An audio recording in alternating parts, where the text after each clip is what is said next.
Doon, kuya, dikit mo ha.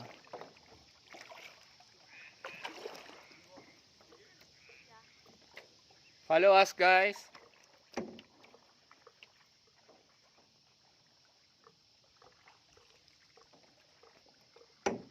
Ganda talaga. Hanggang dito sumusunod. Yung? Lamok. Oo nga. Kala ko magkakilala kayo ni RR. Hindi ko kilala yun. Asawa ko taga Banwang Daan. Ito talagang may owner nito. Sa ano talaga to?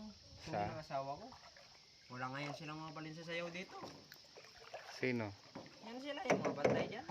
Yung kuan, ito yung barakuda sa tsuhin mo. Sa Sa mga biyanan ko to. sa May papel nga sila nito. Yan sila, wala man yan sila pinanghawakang papel. Nung may binabayaran sila ditong butas ng balin sa sayaw. Nung araw. Sila wala. Baka maghanapan ng papel, wala sila may pakita.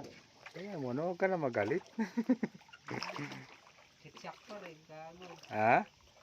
Yung isa ganina naglinis-linisan mo, alam ko naman yun. Si Kwan?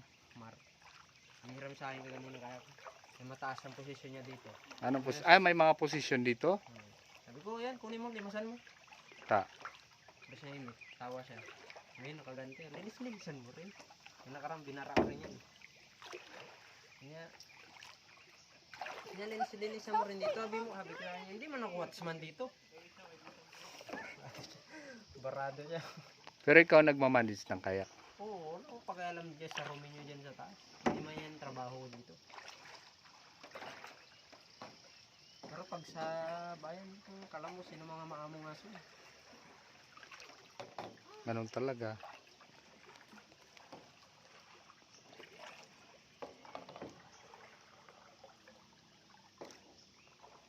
Hey guys, okay there? Yes.